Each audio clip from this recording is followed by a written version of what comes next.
I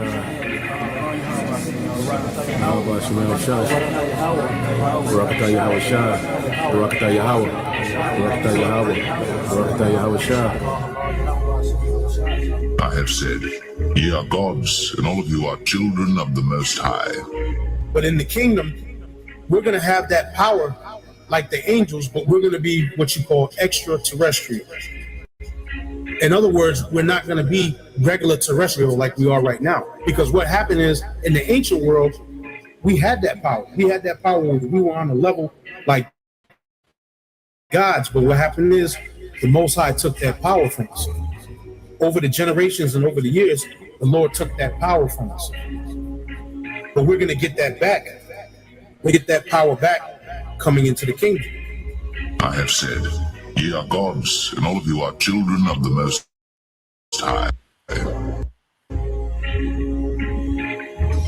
am Alpha and Omega, the beginning and the ending, saith the Lord.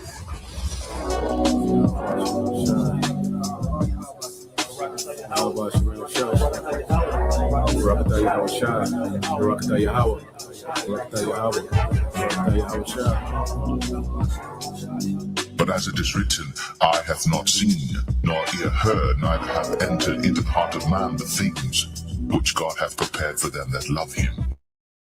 But God hath revealed them unto us by his Spirit.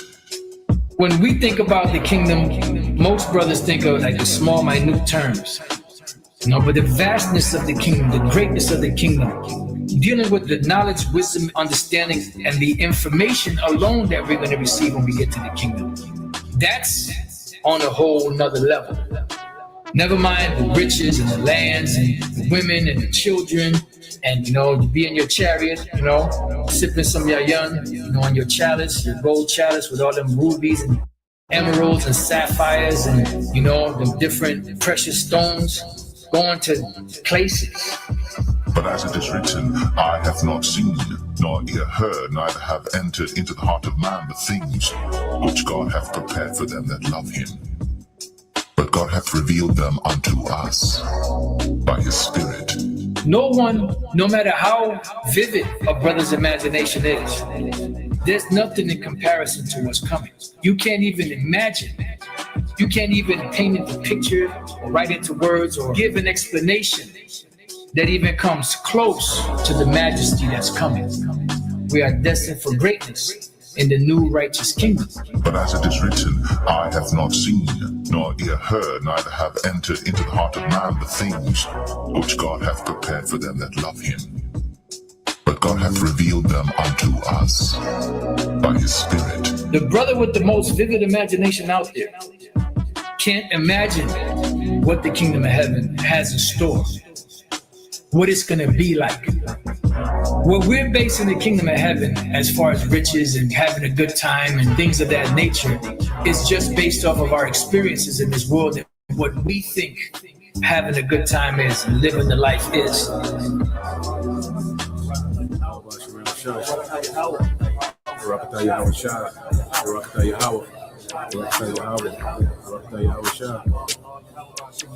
Thou wilt show me the path of life. In thy presence is fullness of joy. At thy right hand there are pleasures forevermore. There are pleasures forevermore at thy right hand. So the kingdom that's coming is going to be set up and established in righteousness. The Israelites are going to be changed. Thy people shall be all righteous. Not one Israelite is going to be lost, because the promise that the Most High made to Abraham was to all that seed. And the seed of the promise went from Abraham to Isaac to Jacob. Every seed that came out of Jacob is a part of the ones that are going to receive the benefits that the Most High promised to blessed Abraham.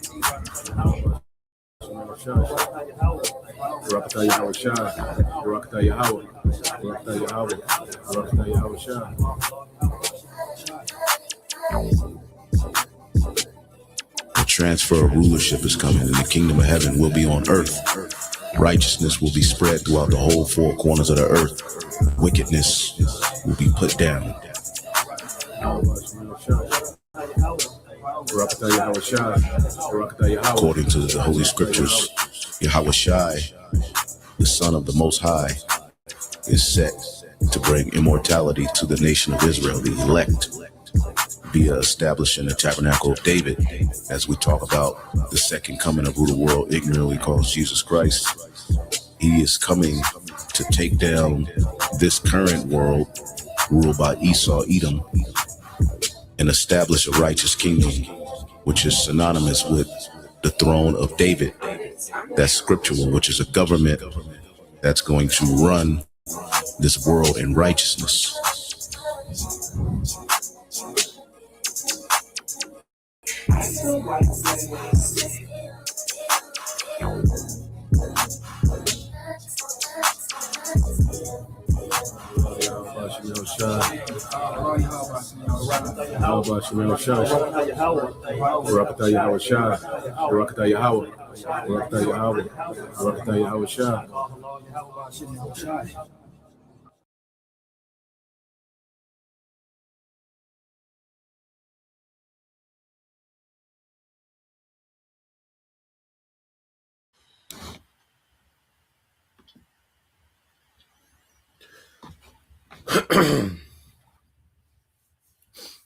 All right, Shalom. First and foremost, I would like to give all praise and glory unto Yahweh, Bahashem, Yahweh Shai, Bahashem, Rakakadash, and double honors unto the apostles and the elders of GMS who rule well, teach well, being great examples towards younger brothers, and peace and blessings and salutation to the hopeful lake out there pushing his word and truth and in sincerity across the four winds in the name of Yahweh, Bahashem, Shai. Pushing to get up out of here. Shalom to the hopeful elect, the believers, the listeners who have came back to the obedience of the scriptures through faith in Yahweh Bashim Shai. All right, and going into this morning, news and prophecy, dealing with the counsel of fools. Okay, because what we're seeing, all right, is the Lord is putting a foolish spirit on these devils, all right, which is causing them to crash out. And ultimately they had a foolish spirit from the beginning.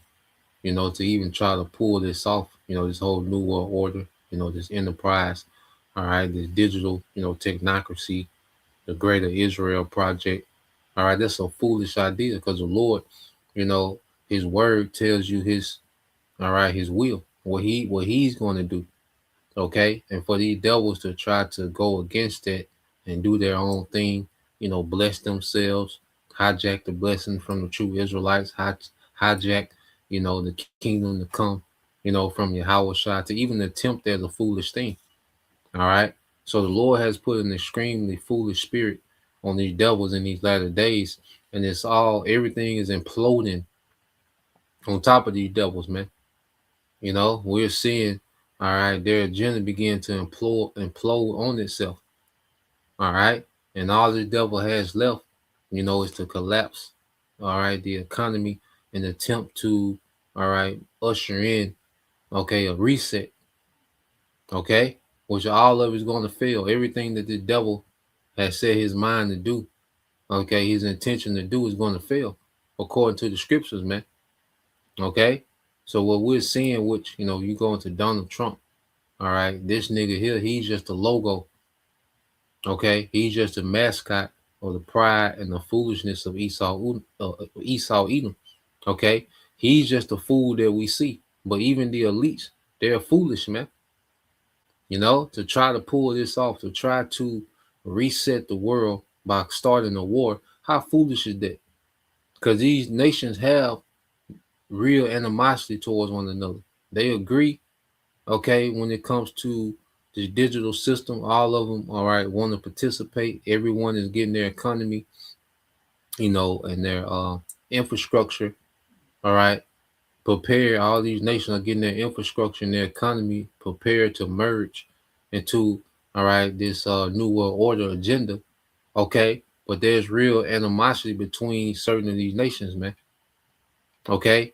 And to start a war, to try to reset, all right, the global, all right, order, all right, is foolish, man, because now these nations are really getting at each other, okay? And this devil not going to be able to manage it, man. Okay. The only thing he has left is to try to attempt this MOTB, And like I say, he's out of there, man. You know. So I wanna go here because as we go into, this war is gonna bring about a great suffering in the earth. Okay, especially here in America. All right. America is gonna feel, all right. Because see, America's and the reason why America's even now, they're so nonchalant when it comes to war, because America has never had to pay the price of war.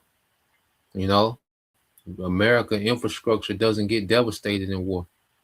Okay, they're not used to blackouts because of war, massive famines because of war. Okay, America is not used to that. You see, America, is used to watching the war on the news and then going about their day to day. Okay, unscathed. You know, the war really doesn't affect their daily conveniences.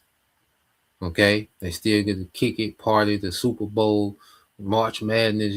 See, this is the Americans get to go on about their life while American military is abroad causing havoc and wickedness, man. But see, now this war is going to hit home. Okay, beginning with the crash of the economy. Okay, which Americans finna be impoverished, man. It's finna be bad times, man. And if things keep trending like they are, okay, now they're escalating more and more. Okay, with destroying energy infrastructure. Like I say, it's one thing to stop the flow of energy, was a whole nother thing to destroy the energy infrastructure. Okay, so America's due for a suffering, man. All right, based to all right, the suffering that America has caused, man. And you people have cheered this on for decades, man. Okay, now that it's not going the way it usually goes. Now everybody wants to have a conscience. No, you're fully in agreement, because even if America was to turn the tide in this war overnight, all right, it will be cheerleaders. It will be American cheerleaders that will pop out from everywhere. You know, it would just be American cheerleaders talking about how tough the American military is, and says we just unbeatable, and all. They said they will be beating their chest again. Okay, so you Americans are not guilty. I mean, are not innocent, man. Okay, you common Americans, man. Okay, everyone just trying to jump ship because of results that's coming out. Okay, America been going to war for the small hats. This ain't nothing new. Okay, this ain't just start, all right, in February 28th, with America doing the bidding for the small hats. They went to war with Iraq for the small hats. Okay, over 20 years ago. You see? So this is nothing new. All right, but when you go to Isaiah 19:6, it said the canals of the Nile would dry up, and the streams of Egypt would stink with rotten reeds and rushes. See, because matter of fact, let me jump to 5. Yeah, this is Isaiah 19:5. Now, this is speaking of America. Is referring to America as Egypt in this chapter. This is a prophetic chapter. Okay, and it's speaking of America as Egypt. So it said the waters of the Nile will fail to rise and flood the fields. The riverbed will be parched and dry. Okay, because the Nile was it was a dry place. Okay, Egypt was a dry place, so they had to depend on the floods that will come from the rivers for crops. For a harvest. They would depend on the floods overflowing in the Nile and flooding their fields. Okay, which would water their crops. Okay, that's why those devils, those Egyptians, okay, those Hamites, they worship the Nile.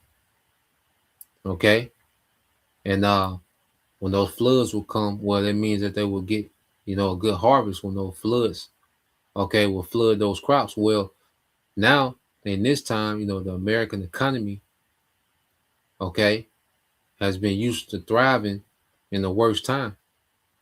Okay, America's economy has always been able to withstand the storm. You see, but now we're coming to the time, man, where things are going to start drying up. Okay, because there's an attack on the dollar, which is an attack on the global economy, which we know that the elites, okay, are manipulating these situations, okay, to cause these things to happen. But ultimately, it's the will of the Lord. Okay, the Lord is using the elites, okay, to bring about judgment on the masses, man. Okay, because at the end of this, the elites, they're going into captivity, man. Okay, they're being reserved for captivity. You see, but within their new world order agenda, all right, they want to depopulate. You know, so this is a prime time for them to depopulate. Okay, they want these nations, to destroy each other, so these nations can be weakened. Okay, so they can emerge, all right, from the ashes to rebuild how they want. Okay, with this technocracy. Okay, so the Lord is using, all right, the ambition of these elites, all right, to judge the masses, man, and then they're going to be judged. Okay, verse verse 6, it says the canals of the Nile will dry up, and the streams of Egypt will stink, and rotten seeds and rushes. All the greenery along the riverbank and all the crops along the river will dry up and blow away. Okay, so it's going to be scarcity in America, man. You know, eventually it's going to be scarcity here. You see, things are going to stop moving, all right, because the oil and the energy, okay, because oil crisis, energy crisis turn into food crisis. Okay, if there's a also the fertilizer that comes from, all right, the Persian Gulf through the Strait of Hormuz, that's all right being cut off. Okay, and it's done around the time of what? Of planting. This is the time of planting. Okay, so we know, all right, that the Heavenly Father, all right, is using the elites on the left hand side to bring about, all right, crisis, man, scarcity. Okay, so that the years of enjoyment, okay, the years of abundance, these things are going to come to an end. You see, and you keep reading, it says the fishermen will lament for lack of work. Those who cast hooks in the Nile will groan, and those who use nets will lose heart. Yeah, so the job market is collapsing. Constant, nothing but layoffs are being reported. Okay, and it's going to intensify. It's going to become more and more, especially as energy, okay, this energy crisis, okay, is growing worse.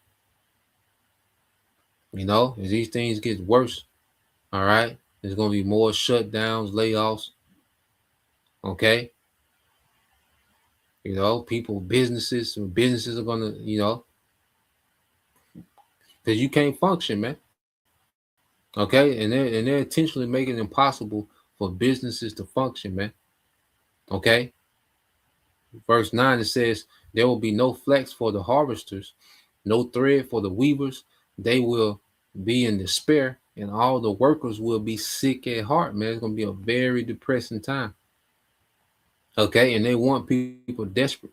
They will be in despair. See, the elites want people in despair. He wants people to unalive each other. They want people to unalive each other. Okay, and then just the Lord, all right, like I say, he's going to use, all right, you Americans, you're going to be judging each other. Okay, so the Lord is allowing the elites to create this atmosphere because the Lord wants this atmosphere for judgment to go forth, man. People are going to be in despair. People are going to be desperate. All right, and the elites in their mind, they're going to swoop in. Okay, with the solution, which is the CHIP. Okay, the MOTB. Okay, because this war is going to cause a lot of despair, even before it goes nuclear, man. Before this war goes nuclear, because what they're doing now, they're attacking critical infrastructure. Okay, they're attacking critical infrastructure. All right, which is going to cause, despair. You see, let me look something up real quick. Okay, real quick. In war to attack. All right, critical, because they're escalating from attacking military assets to now they're attacking critical infrastructure. Okay, which the small hats, they set their precedent when they struck Iran, all right, Iran's oil field. Okay, their largest oil field. All right, so let's go here.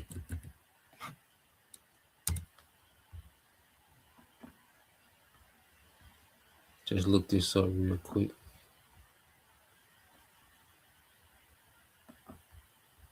So let's go because this thing is escalating by the day. You know, like they're running up this escalation level, man. You know, because most time it'll plateau out and they'll keep the war at a certain, you know, they'll stay on a certain rung for a while, but they're climbing this escalation ladder, man. All right, so when you go into um, what does it mean in war to attack critical infrastructure? It says attacking critical infrastructure in war means deliberately targeting vital systems such as energy grids, water supplies, transportation, and communication networks to cripple an adversary's ability to operate, manufacture, and survive. Okay, and it is escalating to that point. You know, I believe Iran has struck a train. Okay, a train system, which is transportation. Okay, they've been striking Israeli oil fields. Okay, they struck one of the Israeli desalination plants. Okay, which is crucial. All right, for water in their region. Okay, those Gulf Aero states and those small hats, they depend heavily on those desalination plants. Okay, for for their water supply, man. Okay, so now what we're seeing, they're escalating to, all right, attacking critical infrastructure, which means they're beginning to take the gloves off. Okay, we talked about that before. These now they're beginning to take the gloves off, man. You know, and if it keep going this way, man, it's gonna be chaotic. And you got cyber attacks, you know. So the atmosphere is set for these devils to really to go with their move here in America, man, to where they can sabotage some things in America and just blame it on Iran. Okay, blame it on Russia, China.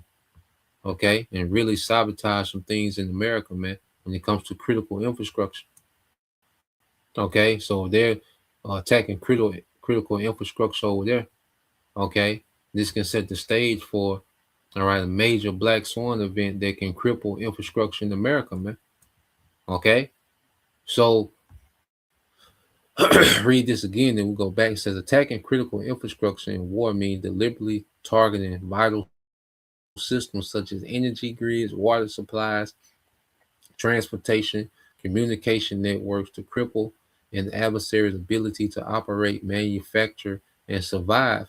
These operations aim to cause widespread chaos, reduce military effectiveness, and force capitulation or surrender by attacking societal resilience. Okay? So this is what, you know, they've escalated to in these last couple of days, but you're going to get a little bit of it. But when you go here, okay, let's go back to the book of Isaiah. Okay, so you go here to the book of Isaiah, chapter 19.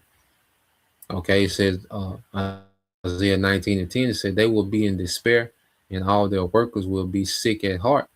What fools are the officials of Zoan? Okay, what fools are the officials of Zoans? Their best counsel, all right, to the king of Egypt is stupid and wrong. Okay, so this devil, all right, he's at the part to where everything he's doing, all right, is going to be wrong. It's going to work against him. Okay, even collapsing the economy, that's going to work against this devil, man. Trying to implement this, you know, trying to reset, okay, the global world order. All this is working against this devil because it's going to it's creating chaos that he can't contain. Okay, see, this devil has become proud to where he forgot that he has limitations, man.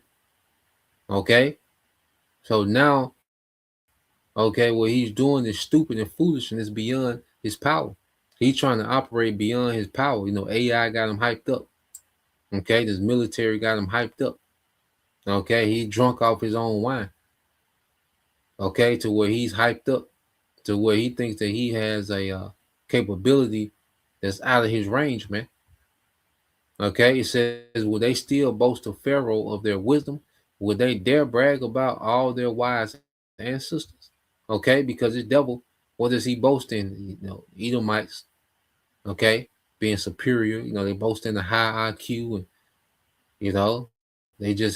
they're just more capable than anyone. They're just so innovative, and okay, so they boast in, all right, that their lineage, their race is so superior. Okay, but look at the foolishness of this whole agenda, this whole plan, this new world order. So from the elites, like I say, Trump is just the face of the foolishness, and he's the mascot. All right, he's just the goddamn fool that we see. Okay, but the ones that we don't see are even more foolish, man. Okay, for trying to orchestrate this whole thing. All right, trying to pull this off. It says, where are your wise counselors, Pharaoh? Let them tell you what the Most High plans, because they can't account for everything the Most High going to do. In the midst of what they're trying to do, they can't account for everything that the Most High going to do. Okay, so they can plan and simulate and go to the AI and get the data and get this, and they can do all these things, man, but they can never, all right, account for what the Most High going to do. AI can't account for what the Most High going to do. That's foolish. That's super stupid to think that your AI can account for what the Most High going to do. Okay? There's things that the Most High, all right, that he puts in the game that you can't account for. Okay? And we experience that way, not day to day. Now, we can go into these prophecies and we can break things down, but we can't account for every detail that the Most High going to do. And that's what Esau attempts to do with his AI. He in his mind, he think AI, all right, is put the Most High in the box. With his AI, he think he can put the Most High as a part of his algorithm. Okay? Nah, man, the Most High don't operate, okay, in your predicted outcomes, your predictability. Nah, man, the Most High don't operate in that, man. Okay? So there's things that happen that this devil can't account for, man. And when these things happen, it changed the whole trajectory. Okay? It changed the whole trajectory of what this devil is trying to do, man. Okay? And he's being guided to do the will of the Lord. You see? It says, let them tell you what the Most High plans and what the Lord of Heaven's army is going to do to Egypt, man. When he's going to completely destroy Egypt. All right? It says the officials of Zoan are fools and the officials of Memphis are deluded. The leaders of the people have led Egypt astray. So let's go here real quick. All right. And you people have followed these Edomites, all right, to disaster, man. Okay. You people have cheered on these Edomites to disaster, man. Okay. You Americans, you're gonna get it the worst. Okay. But you follow these devils. Okay, listen to these niggas, voting for these niggas, and Jake thought they were doing something big by becoming Republicans, and so now you got to deal with the backlash, man. Okay, because you went and voted, you made a vow. Okay, you made a vow. All right, because the vote is to make a vow. So you went and voted. All right, you participate in this man's society. You have some type of hope of this society bouncing back. Okay, nah, man, it's finished. Okay, but now you people got to deal with your foolish leaders. The masses suffer under foolish leaders, man. Okay, in Isaiah chapter 19, Zoan this is from the chat, refers to an important city in ancient Egypt. Most scholars identify it with Tanis. It was a political and administrative center known for its rulers and advisors. In the passage, Isaiah criticizes Zoan's leaders as foolish and unable to give sound guidance, portraying a breakdown of wise leadership, in Egypt.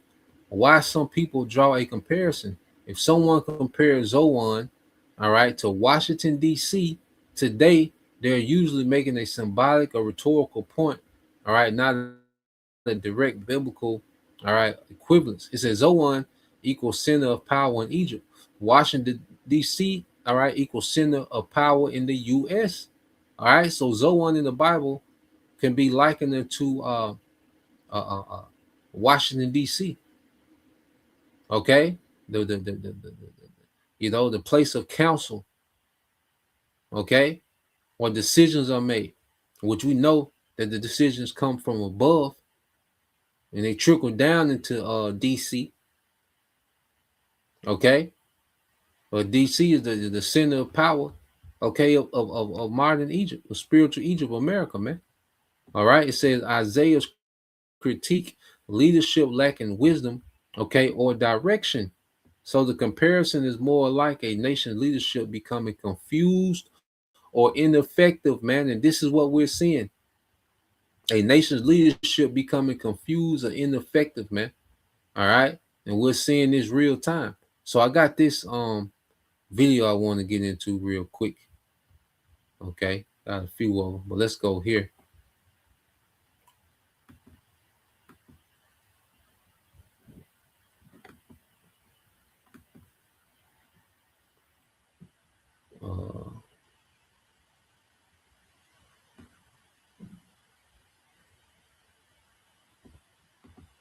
So let's play this.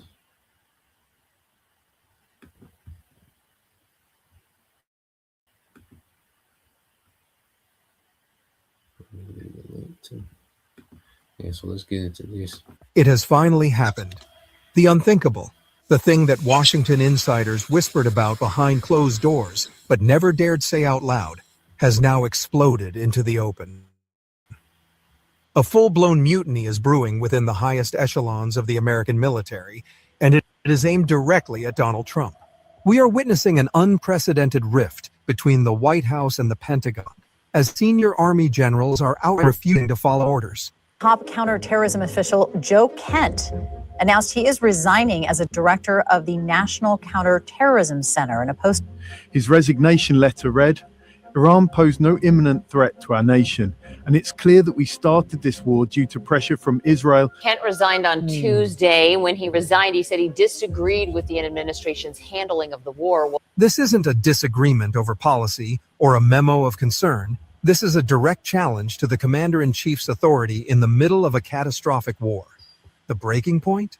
Trump's reckless, ill-conceived drive to plunge America into a ground war with Iran. After weeks of airstrikes that have done little but inflame the region, the president wanted to double down.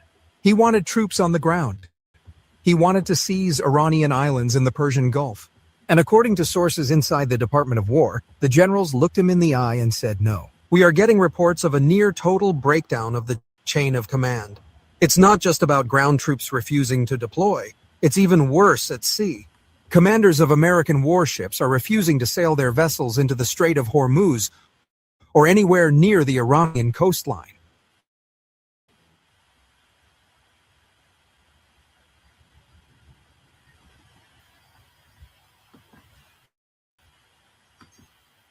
كيفك؟ الحمد لله صايمة ولا مفطرة؟ صايم. ما شاء الله.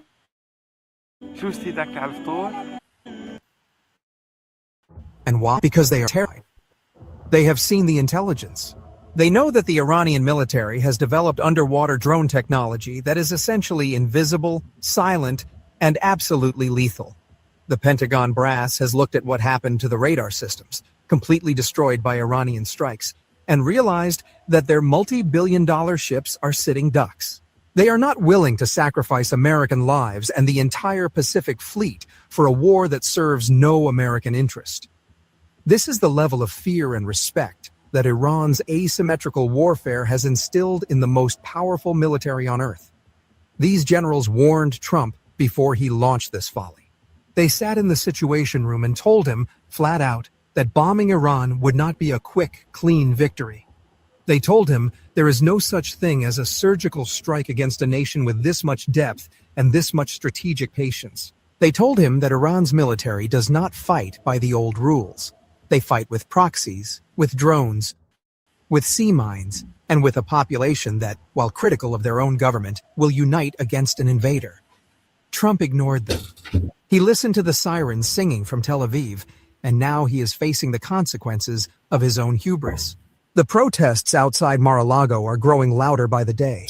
What was once a fortress of wealth and power is now a flashpoint for public fury. American citizens, many with children and grandchildren in the military, are gathering in the Florida heat, holding signs that call this what it is: a war for Israel, not for America. They are screaming at the gates, demanding to know why their sons and daughters are being turned into cannon fodder to secure Benjamin Netanyahu's regional dominance. And inside, Trump is reportedly fuming, delusional, still repeating the fantasy that Iran is about to call and surrender unconditionally. Yeah, man. So this devil, is unraveling, man. Okay, because he didn't expect it to go this way. He expected, Iran had capability. They expected it, but they didn't think it was going to be this type of ripple effect, man. Okay, it's having a major ripple effect, man. That these devils, okay, they're losing control, man. Okay, and these devils try to pop up and try to manipulate things like, this is what I meant. These niggas is losing control, man. Okay, the scriptures say he shall be in straits. All right, every hand of the wicked shall be upon him. But brother want to get that, okay, and his sufficiency. So when this devil, because he's been running toward this new world order, man, and he launched this war, man, and now he, it's a whole nother conundrum he's in, man. All right, so you got Americans refusing to deploy, okay, and they potentially made the American society weak as hell. Okay, ain't no warriors. And see, this devil thought that he could rely on AI, and now he's seeing that AI ain't cracked up like it, when it comes to actual war, AI ain't performing like he thought. Okay, so now he needs actual people in this military, man. Okay, but ain't no warriors in America, man. Okay, you look at what you raise. You feminize the men. You emasculate the men. You destroy their testosterone. You chemical warfare. You destroy the men through chemical warfare. Okay, everything that a man does, it lowers his testosterone. Everything lowers your testosterone. You're like, God damn, bottled water, the lining inside your boxers, the toothpaste, this, that is the lower testosterone. You're like, God damn. So now you need men. They ain't there. Okay, you put the woman on the pedestal. Ain't no men, ain't no warriors, man, in America, man. Okay, ain't no warriors, man. These niggas, like the brother said, these niggas are working on their fantasy brackets for March Madness, man. This is the highlight of these niggas' life, man. Ain't no warriors over here, man. Okay. So these niggas ain't finna go to do no deployment. The ones that you make, they just like you say, gonna be cannon fodder. They ain't gonna turn the tide. Okay, they're just gonna be part of the depopulation agenda, man. Okay, so he saw like I might well just get a depopulation out of it. These certain generals are, refusing orders. Okay, because he's talking about he want to force open the Strait of Hormuz, man. They're 9 orders. Okay, there's mutiny on the ships. I got a quick clip of that. Okay, they're protesting outside the Trump house. Okay. And it's going to get worse, man, because more bodies are going to start coming back. Okay, it's only so long this nigga can mask the lie, man. Okay, and his actions are not lining up with how they're saying the war going, but their actions are not lining up as if there's someone that's winning. Okay, so let's play this a little more. That surrender, of course, is a mirage. It was always a mirage. It's vanishing in the heat of Iranian missiles and the smoke rising from U.S. bases across the Middle East. If you are just now joining us, I need you to do something for me. I need you to hit that like button and share this video right now. We are bringing you the truth that the corporate media is too scared to print. They are still pushing the narrative of a strong America. But what we are seeing is a crumbling administration and a military in open revolt. Drop a comment, even if it's just a dot, to tell the algorithm that you want real news. And if you haven't already, subscribe and turn on that notification bell. We are the only ones holding the line for honest journalism, and we need you with us. Now, let's peel back the layers of this rotten onion, because the stench coming from Washington is the smell of treason and corruption. To understand why the army generals are running away from a direct assault on Iran, you have to understand the genius of the Iranian defensive doctrine. This isn't Iraq in 2003. This isn't a conventional army that lines up on a desert and waits to be destroyed by air power. The Iranian military has spent decades preparing for exactly this scenario. They have built a layered, smart, and devastatingly effective network of coastal defense missiles, fast attack boats, and crucially, the unmanned underwater vehicles I mentioned earlier.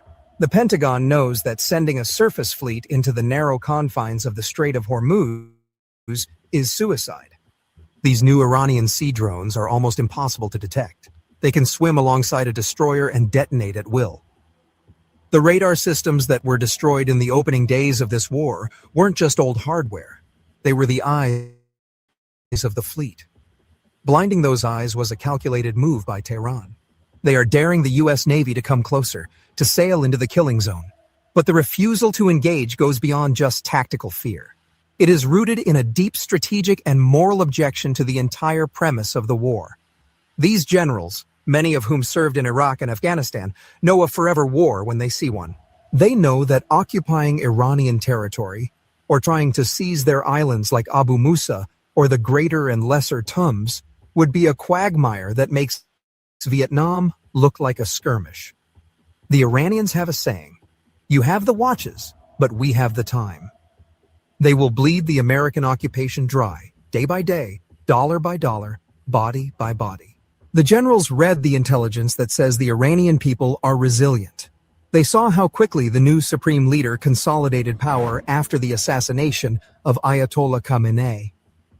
Instead of collapsing, the regime hardened. They warned Trump that if you kill the leader, you don't kill the revolution, you give it a martyr and a reason to fight harder. And who was the loudest voice pushing for this carnage? Who was whispering in Trump's ear that the Iranian people would greet American troops with flowers and sweets? It was the same cabal that has been pushing for this war for 20 years. The Israeli lobby, specifically AIPAC, and the government of Benjamin Netanyahu. Let's be brutally honest here. This is not America's war. This is a subcontracted war for Israel. The real reason podcasters, publishers, and event organizers say no to speakers, even one. There is an overwhelming amount of evidence now that the strategic objectives of this conflict are being dictated not from the White House Situation Room, but from Netanyahu's office in occupied Jerusalem. The goal was never to neutralize a threat to the United States, because Iran posed none. The goal was to destroy Iran's ability to act as a counterweight to Israeli power in the region. The goal was to drag America into a war of chaos that keeps the Middle East fragmented, weak, and unable to challenge Israeli expansionism. And the American political system, soaked in AIPAC money, went along with it. Yeah, man, and ultimately this is America's war, okay? Because they have to fulfill prophecy, all right? So this is America's war, man, okay? But what we're seeing is a collapse. It's just a blowback, and no one wants to hold the ball. Okay, that's why you got people retiring, people resigning, people, disobeying orders. And no one wants to be the one that holds this blame. Okay, and the orders are coming from the elites. All right, the elites sicked America on Iran, man. Okay, because the elites have their Greater Israel project. Okay, and they need Iran destabilized, just as they destabilize Iraq. All right, Syria. Okay. Afghanistan, they need these places destabilized so they can go forward with their agenda. Even if they don't win the war, all right, they want to destabilize. But what's happening in Iran is not being destabilized, man. It's gaining momentum. Okay, and then you have superpower allies that's with America. Iraq didn't have superpowers behind them. Okay. Syria didn't have superpowers behind them. Afghanistan didn't have superpowers behind them. Iran does because of prophecy, because of the will of the Lord. Okay, so let's go here. I want to get this video as well and get this precept too. The water, bro, and the brother can post that too. Ecclesiastes 10 to 16, and that's precept that's gonna come out a lot. You know, Ecclesiastes 10 to 16, man. Okay, but let's me cue up this next video. And then we're gonna get that.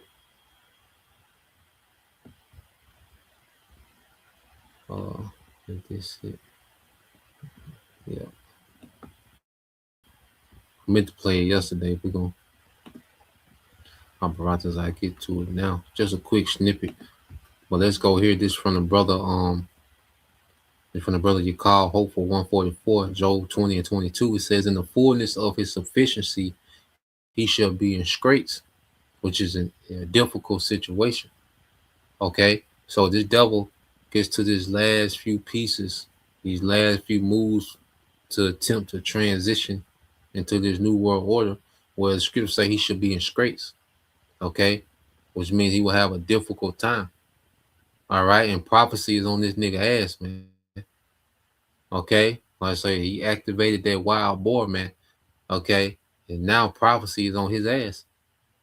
You see, it said every hand of the wicked shall be upon him, and the wicked goes into, the worker. Okay, so now, society is raising up against this man, these militaries. All right, because you look at the military is made up of what? Working men. Okay, then you have, all right, protests now against this war.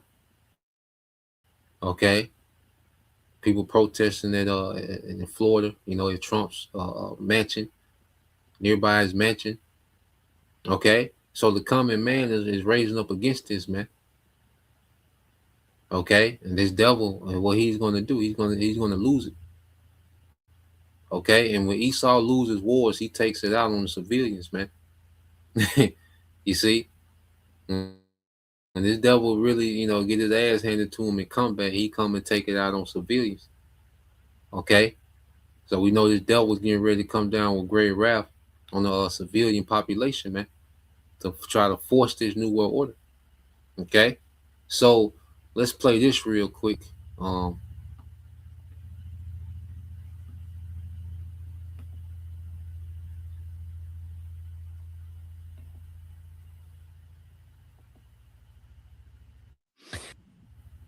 Well, also, it's just impossible. I mean, I don't know what Trump was begging for, but there's no U.S.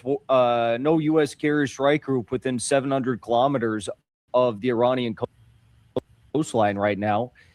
Gerald R. Ford, as I understand, is headed to Greece this week or next.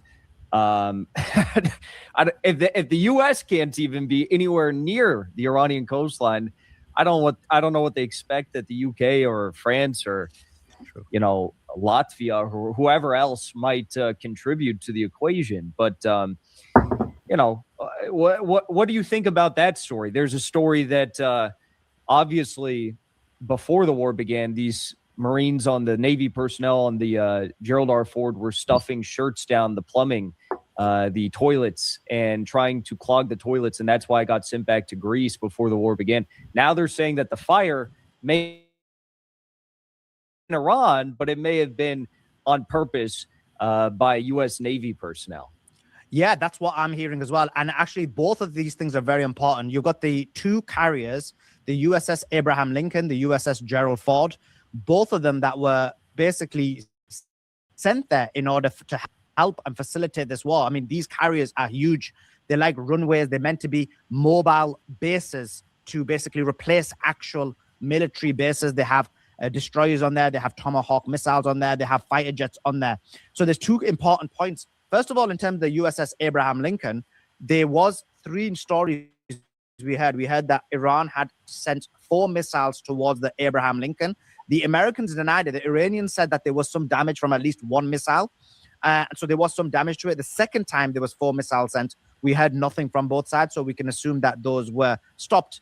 But recently we heard that the Iranians managed to hit the USS Abraham Lincoln, cause damage to it. The Americans denied it, but then we saw satellite imagery from the Chinese that showed the Abraham Lincoln fleeing from the scene. They were 350 kilometers away, and they're now 1,100 kilometers away. So it does seem to suggest that the reporting from Iran is accurate, and they had to flee the scene. And then you've got the other one, which you mentioned, which is the USS Gerald Ford, which we're hearing that there is mutiny on board. As per what you said, the toilets were clogged up by the sailors because they didn't agree to this war. They know this war isn't for the United States of America and it's for Israel. And then there was a fire which basically apparently 2 sailors got injured, and at least 600 of them had to, their sleeping arrangement was so bad that they had to sleep on the floor because of the sheer volume or the sheer level of the fire that had occurred at the USS Gerald Ford. And so what's happened is because we can only assume, we're not getting direct information from that, but the fact that there's fire, the fact that there's also was a water cloggage, this can't be coincidental. We also have a reporting from Al Mayadeen that confirms that there was mutiny on board the USS Gerald Ford. So it does seem to suggest that there was some kind of mutiny, because obviously these things could be unlucky, but the fact that these situations are happening, compounding with the fact that those people who are on the USS Gerald Ford, they've been out on sea for about 8 or 9 months, much longer than any kind of deployment that is meant to happen. And if this war is elongated, it means they're going to be out for a very long time. So I think that there is a high likelihood that the USS Gerald Ford, there was mutiny on there, and the USS Abraham Lincoln had to flee the scene because of Iranian attacks. And this is all prophecy, man. Real quick, Isaiah 43 and 14. Okay, so you got sailors, sabotaging the ship. Okay, supposedly you got these reports of sailors sabotaging the ship so they don't have to, go in the combat. And see, these aircraft carriers haven't been used like that because they're used to being able to park right on the coast, okay, of a nation and just fire off missiles, man, fire off tomahawks from these aircraft carriers and these Navy destroyer vessels, man. But they not been able to do that because they can't get that close to Iran, man. Okay, because of the capability that Iran has to sink ships. Okay, and you have reports that the Ford, and we know that Abraham Lincoln been hit for sure, and there's report that the Ford been hit.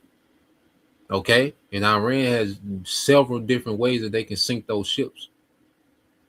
Okay, and pretty much they're toying with these vessels, man.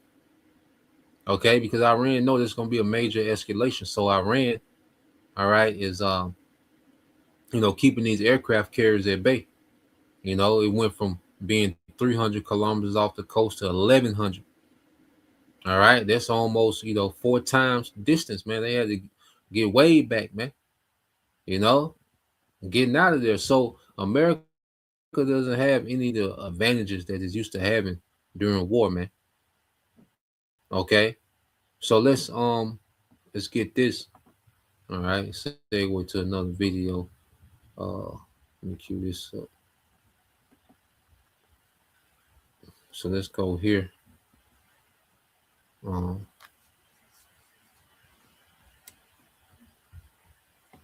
those aircraft carriers are only, all right, a factor if they're able to be near. Okay, they have to be at least, within, 200 miles of an enemy's coastline. Okay, but you're talking about 900 miles away. Okay, because those fighter jets can only go so far before they have to get a refuel, and then Iran been striking those refuel tankers, man. Okay, so this is going nowhere near. All right, how these let's go here.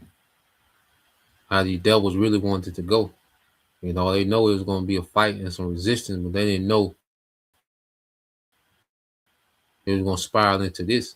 And now, all right, critical infrastructure. Okay, they done escalated to striking critical infrastructure. Now, this is the brother of Mark Abal. All right, Ecclesiastes 10:16 said, "Woe to thee, O land, all right, when thy child, all right, so it's like when thy king is a child and thy princes eat in the morning. Okay, so this is what we're seeing. All right, is that it's a childish. You know, Esau is a childish leader. Okay, and this is the elites as well.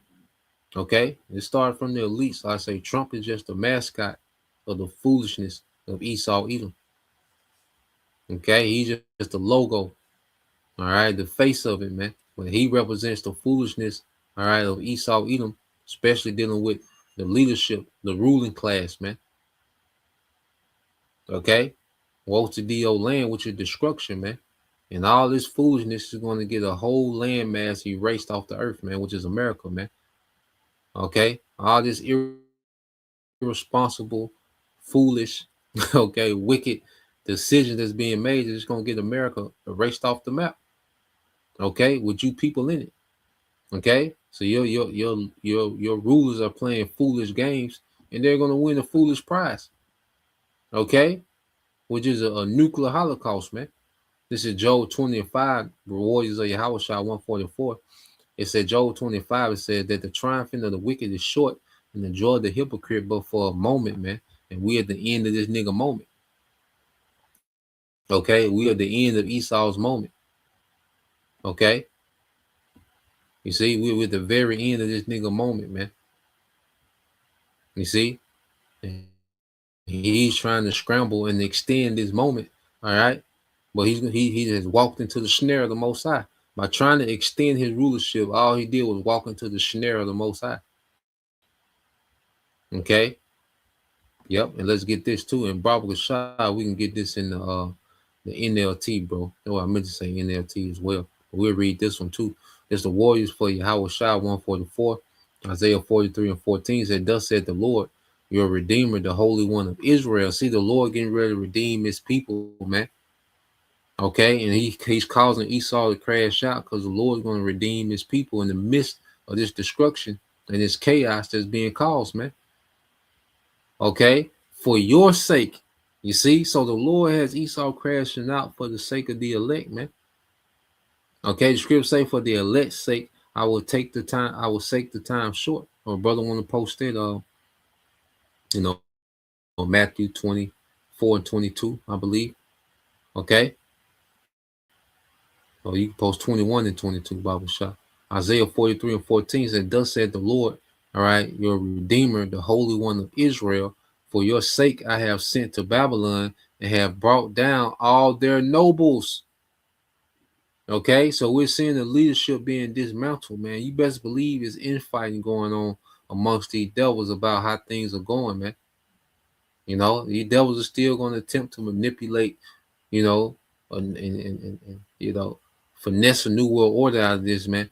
But it's gonna fail.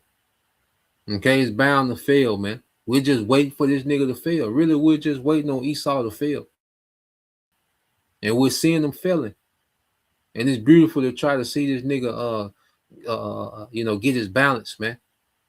Okay, this nigga is staggering, man, like a drunk man. He's trying to get his balance, man. Okay, he's trying to stop the inevitable, man, which is his fall.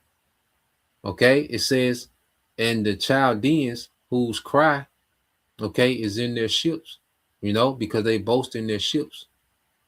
They boast in their military, especially their navy, especially those aircraft carriers and those strike groups, man.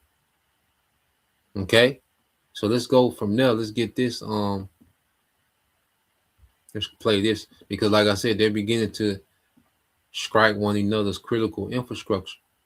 Okay, which is going to cause unrest, civil unrest, man. Okay, and American infrastructure not gonna go unscathed, man. You best believe these devils. All right, they're gonna sabotage, okay, American infrastructure, man. Okay, to create chaos, man. Okay, so any day now, man, any day now, this thing can be thrust into a whole another phase, man. You know. So let's play this. What happened this afternoon in occupied Palestine is nothing short of a catastrophic strategic disaster for the regime in Tel Aviv. We are witnessing, live, the complete and utter collapse of the security mythology that Benjamin Netanyahu sold to his people and to the world. Let's get straight to the visuals. Haifa Bay is currently shrouded in a thick black plume of smoke so dense you can see it from satellite imagery. That smoke is billowing from the Haifa refinery, Israel's largest and most critical energy artery. An Iranian missile has hit the Israeli oil refinery in the northern port city of Haifa. Iran hits Haifa's oil refinery. 9 times in a single day, missiles rained on northern Israel. Thick black smoke engulfed Haifa Bay on Wednesday, sparking fears of a direct hit on Israel's Bazan oil refinery, the country's largest and a key hub for fuel and petrochemical production. After a direct, precise strike by the Iranian military during the 64th wave of Operation True Promise 4, this wasn't just a symbolic attack. This was surgical. Reports flooding in from the ground indicate that multiple missiles bypassed what was left of Israel's air defense network and slammed directly into processing units and storage tanks at the refinery complex. Immediate reports from the Haifa municipality confirm widespread power outages across the region. We are hearing that the electricity grid in the north has been severely compromised. But the most terrifying detail emerging right now is the fear of a toxic leak. The Haifa refinery isn't just about gasoline. It's a petrochemical behemoth. If the strikes have compromised the catalytic crackers or the aromatic units, which they have, we are looking at the potential release of benzene, mercury, and other carcinogens into the atmosphere over a densely populated metropolitan area. The Red Crescent and local environmental agencies are likely scrambling to assess damage that could render parts of Haifa uninhabitable for weeks. This is the price of occupation. Before we dive deeper into the numbers and the sheer political humiliation this represents for Netanyahu and his ally Donald Trump, I need to ask you for a second. I put hours into researching and scripting this update to bring you the facts that corporate media is too scared to touch. If you believe in honest journalism that doesn't just regurgitate Pentagon press releases, hit that like button. Share this video far and wide. We need to overwhelm the algorithm with the truth. And please, drop a comment. It can be a dot if you're busy, but better yet, tell me where you're watching from and whether you think Netanyahu can survive this week. Your engagement is the only thing keeping independent voices like this alive in a sea of censorship. Subscribe right now if you want to stay ahead of this rapidly breaking story. Let's talk about the numbers, because statistics matter when you are trying to grasp the magnitude of a collapse. The Haifa refinery, operated by the Bazan Group, isn't just another facility. It is the economic engine of the Israeli entity. Complex process, approximately 9.8 million tons of crude oil annually, with a daily refining capacity pushing 197,000 barrels. To put that in perspective for you, that facility alone supplies between 60% to 70% of the occupied territory's domestic fuel needs, specifically diesel and gasoline.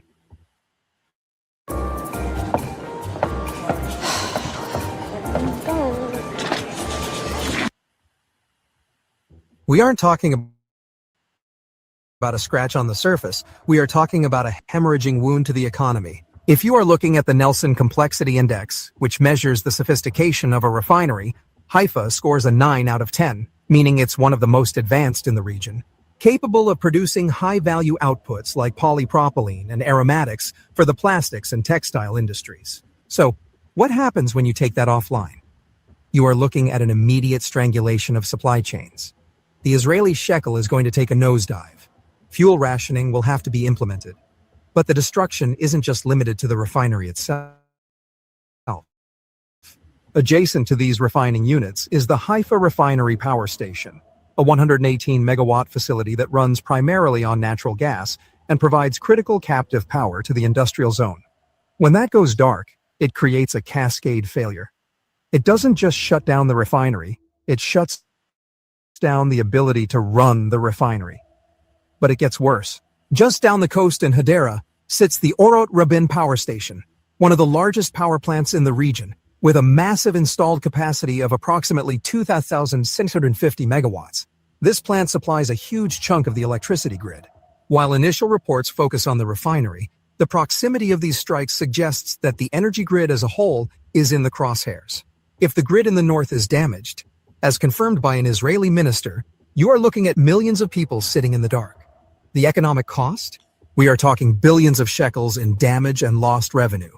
Not to mention the global spike in oil prices we are already seeing, with Brent crude spiking past $110 a barrel. Now, we have to address the elephant in the room: the complete and utter failure of the much-hyped Iron Dome system.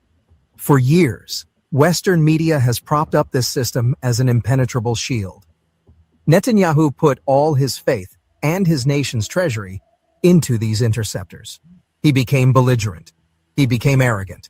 He believed he could assassinate leaders in Tehran and strike the South Pars gas field with impunity, assuming his American-funded defenses would catch any incoming retaliation. Well, the math doesn't lie. Reports from U.S. officials leaked to outlets like Semaphore and confirmed by sources on the ground indicate that Israel cleared its interceptor missile inventory. During the earlier phases of this conflict, they burned through thousands of these expensive interceptors. They didn't have the stockpiles replenished when they decided to escalate. And here is the kicker. The Iranian military adapted. They are using missiles equipped with cluster warheads, munitions that disperse dozens of submunitions in midair. You cannot shoot down 50 incoming objects with 2 interceptors. The math simply doesn't work. That is why this afternoon you see smokestacks burning in Haifa instead of clean footage of interceptions. The dome has cracked. And where is the great savior? Where is Donald Trump? We see him threatening to massively blow up Iranian energy infrastructure from the safety of the White House. But while he is tweeting threats, his allies' country is burning. So you see, this attack on, critical infrastructure, okay, which is going to cause major, power outages, okay, dealing with water, dealing with, the economy, because there's going to be certain jobs that work off these power grids, okay. So this as they're going at each other's infrastructure, man, this is going to cause massive damage, okay, to the masses of people, man. This is going to bring about a suffering, man, and this is beautiful, and this is the Lord judging, man. All right, because these small hats, man, hey, the Lord getting active, man, and both sides are, taking losses, okay, because they're attacking Iran's critical infrastructure too. This is what caused Iran to attack theirs, okay. So judgment is going forth, man. All right, and in the midst of this, you best believe these devils, all right, they're gonna use this escalation, okay, for a reason to sabotage America's critical infrastructure, man. And they have a scapegoat now, Iran, all right, Russia and China, but mainly Iran at this point, So this is what things have escalated to these last couple of days, man. Like I said, they're climbing this escalation ladder. They got to this point in a very short time. So it's just interesting to see these things, continue to play out. All right. Now, let's go here. I'll just get these last few. Okay. We're going back to, American Navy, man. It doesn't have, all right, the effect. Okay. You can't have an effect when it's retreat. Okay. Isaiah 43:14 and NLT, warriors for Yahushua. This is what the Lord says, your Redeemer, the Holy One of Israel. For your sakes, I will send an army against Babylon, forcing the Babylonians to flee in those ships they are so proud of, man. Okay. So they in their mind, Esau thought, the elites thought they were sick in this mighty American military might on Iran, but the Lord was sick in Iran on the small hats, man, on America, man. Okay, which Iran is just a vessel being used because, all right, their military is going to be destroyed at the coming of Yahushua as well. Okay, and their, all right, surviving population is going to go into captivity as well. Okay, and they're just a vessel that's being used by the Most High to achieve prophecy, man. Okay, along with these other nations that's gonna get involved. Okay, so let's go here. And then also that last video I put up as well. The last video I put on the comment, there was that interview between Tucker Carlson and Joe Kent. All right, was that nigga a demon too, Joe Kent? Okay, I watched a little bit of it, about 20, 30 minutes. It's 2 hours long. So I plan on watching some more. We might tap into it. I will watch it in the morning, the Lord will. But let's go here. And we end it here, man. Warriors of Yahushua 144. Matthew 24 and 22 says, except those days be shortened, there should no flesh be saved. But for the elect's sake, those days shall be shortened. Okay, so except the Lord shorten the days, which he's going to shorten the days by sending Yahushua, because Yahushua is going to end this war by waging war in righteousness, man. Okay, he's going to come and end the war by waging a war in righteousness. Okay, and destroying all the militaries of the earth, man. Okay, and these heathens will be put in captivity, beginning with the elites. Okay, so for the elect's sake, the Lord is getting ready. He's shortening the days. He's speeding up the time. All right, and he's getting ready to send Yahushua, man, to bring an end, all right, to the chaos, man. Okay, so we'll leave it there. Lord will. You brothers, all right, and you few sisters edified once again. Going to give all praise and glory unto Yahweh, Bahashem, Yahushua, Bahashem, Makakadash, and double honors unto the apostles and the elders of GMS. Rule well, teach well, being great examples towards younger brothers, and peace and blessings and salutation to the hopeful Shalom.